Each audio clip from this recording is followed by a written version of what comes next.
Horror movies certainly love toying with audience expectations and even getting a fast one over on viewers, because when it really works, it can make the overall experience that much more entertaining and unforgettable. And what better way to fool audiences than to persuade them, trick them, hoodwink them into rooting for one of the movie's monsters? Hell, perhaps even the monster. It's admittedly a tough ruse to pull off, but there are a number of ways to do it. Say, hiding the monster in plain sight in the guise of a human being, or a cleverly remix the very idea of what a monster even is. One way or another, these 10 films had us all cheering on the grotesque, the abominable, yes, the monstrous, until the penny dropped and we finally realised we'd been duped all along. And such is the joy of great horror movies, to make us uncomfortable and have us questioning our own judgment, for better or worse. With that in mind, I'm Sean Ferrick for What Culture Horror, and here are 10 horror movies that tricked you into rooting for the monster. Number 10. The Faculty. An easy way to appeal to our most base biases: take the monster and disguise them as a seemingly harmless, even adorable character. Furthermore, it's doubly effective gambit if you make them an attractive woman. And that's precisely what Robert Rodriguez did in The Faculty, as it's revealed in the third act that the monstrous alien queen has actually been hidden in plain sight the entire time, taking the guise of a cute, naive high schooler, Mary Beth Hutchinson, played by Laura Harris. Her disarmingly affable demeanour led most audiences to immediately write her off the suspect list and actively root for her to survive, such that when she eventually disrobed and revealed her grotesque real form, it was a genuinely jaw-dropping surprise. Mary Beth's utterly non-threatening presence and apparent romantic interest in Zeke, played by Josh Hartnett, made her a total blind spot for most viewers, compelling them to cheer her on for most of the movie. Oops. Number 9. Fallen.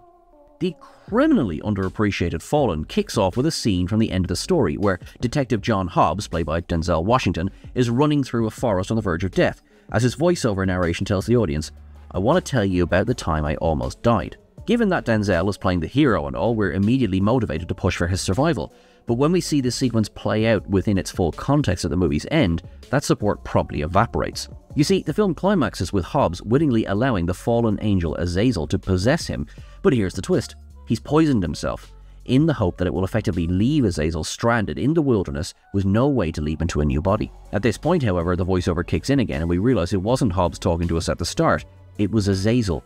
Azazel almost died, while Hobbs indeed dies for real. And then Azazel manages to possess a cat, which stumbles upon the scene, the implication being that this allows Azazel to return to civilization, possess another human, and continue his reign of murder and mayhem.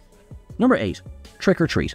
Michael Dougherty's cult classic horror anthology Trick or Treat leads us to believe that young out-of-towner Laurie, played by Anna Paquin, is going to fall victim to school principal/serial killer Stephen Wilkins, played by Dylan Baker. Given Laurie's apparent innocence, typified by her Little Red Riding Hood Halloween costume, we of course want to see her turn the tables on Wilkins and fend him off in satisfyingly brutal fashion. And while that happens, it does so in a totally unexpected way, given that Laurie, her sister, and her friends are all revealed to be werewolves. As it turns out, this was Laurie's first time looking for a victim, and in seeking out someone who deserved it, she settled on Wilkins. A petrified Wilkins is helpless to do anything as Laurie enthusiastically devours him, again proving how deceiving appearances can be. At least in Laurie's case, she's a monster who, rather than prey on an innocent bystander, found someone who was basically asking for it.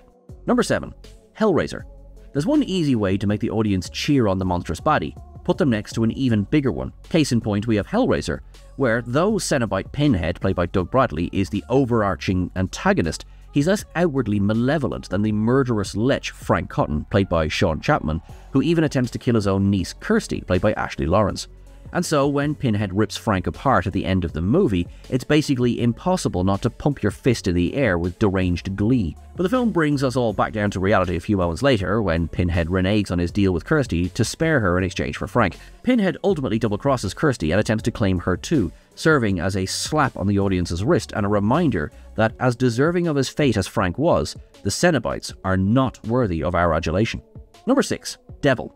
Whoever suspects the old lady, well, as Devil proved, you probably should. The film's corker of a premise sees 5 strangers ending up trapped inside an elevator, one of whom is the devil in a human disguise, and who is surreptitiously killing off all the others. The 5 characters are a security guard, a marine-turned-mechanic, a mattress salesman, a young woman, and an elderly woman, with the latter surely being the least suspicious of the lot. We can't help but want this harmless-looking, if somewhat cantankerous woman to make it out in one piece, but alas, she's seemingly killed by the devil at the end of Act 2. But not quite. The final twist reveals that the old woman was really the devil all along, once again proving that just because someone looks utterly incapable of causing serious harm in real life, a horror movie isn't bound by the same constraints of reality. Number 5. Deep Blue Sea. One common sentiment among fans of Deep Blue Sea is that the female lead, Dr. Susan McAllister, played by Saffron Burrows, is decidedly more unlikable than the film thinks she is. Given the part she played in causing the genetically engineered sharks to start running riot, many felt duty-bound to root for the sharks to gobble her up by film's end. I don't care who else lives or dies, I just need that damn shark to tear that lady 8 ways to Sunday, we all felt watching Deep Blue Sea for the first time. This was a sentiment also shared by test audiences, because in the original cut of the film, Susan actually made it to the end in one piece. But when test screening feedback, it literally begged for the filmmakers to, quote, kill the bitch. Director Rennie Harlan shot a new ending where Susan is munched to death by the shark. Even accepting that the film's other main characters are decidedly more likable, namely Thomas Jane's Carter Blake and LL Cool J's Preacher, Susan had such an off-putting air about her that she alone made it an easy pull for the sharks. Number 4. Under the Skin. Now, to be completely fair, Under the Skin's alien protagonist, played by Scarlett Johansson, does some pretty gnarly things throughout the movie, namely luring unsuspecting men to their doom with the promise of sex, and in one unforgettable scene, leaving a victim's baby to their own devices on a beach. But a lot of the alien's actions are mitigated by their utter lack of maliciousness. The alien is simply acting on instinct and a desire to feed, while Jonathan Glazer's filmmaking considers how completely bizarre humanity and its associated rituals would seem to an outside observer. And so, when the alien is attacked by a man in the film's climax who initially appears to be friendly, it's tough not to root for her to make short work of the predator. Humans really are trash after all. Sadly, that's not how things turn out, as the logger ends up setting her alien body on fire. And yet, for all of the innocent men she's killed throughout the film, it was easy to root for her in the final confrontation. Having the part be played with a sly vulnerability by Scarlett Johansson sure didn't hurt either. Number 3. The Fly. The brilliance of David Cronenberg's The Fly lies in how it takes a potentially down-the-line creature feature and imbues it with so much tragedy and sympathy for its doomed protagonist, scientist Seth Brundle, played by Jeff Goldblum. Even though Brundle becomes a human fly monster, or Brundlefly, by film's end, he's not quite a conventional villain, having been driven insane by his experiment gone wrong. And so, while we as viewers certainly don't condone his more violent acts, there's a desperate desire to see him find a way to reverse the horrific situation he's found himself in. Even though it quickly becomes clear there's no possibility of Seth ever returning to normal, it's devastating seeing him progressively lose his sense of self until he finally begs his pregnant girlfriend Veronica, played by Gina Davis, to put him out of his misery, which she does. For a film that's fundamentally revolting to tap into such deep emotions and make the audience pray for a Hail Mary solution to Seth's transformation is basically a filmmaking miracle on Cronenberg's part. Number 2. Werewolves Within. Werewolves Within is yet another horror movie that pulled a fast one over on audiences by hiding the werewolf behind the unassuming veil of a totes adorbs character. In this case, we're talking about the delightfully peppy, sarcastic mail carrier Cecily Moore, played by Milana Vaintrub, who serves as a love interest for Forest Ranger Finn Wheeler, played by Sam Richardson, as he attempts to deduce the werewolf tearing its way through a sleepy Vermont town. But in the third reel, Cecily reveals that she was in fact the werewolf all along, conspiring to make the paranoid citizens kill one another, in turn serving herself some easy meals. It's a shocking and honestly pretty sad revelation for not only Finn, but the audience, both of whom quickly grew to trust Cecily and her infectiously chirpy vibe, only to find out the whole thing was a damn act. We all really wanted a happily ever after for Cecily and Finn, but alas it wasn't to be. Instead, Finn and another resident, Janine, played by Catherine Curtin, had to take her out. Number 1. Alien vs Predator.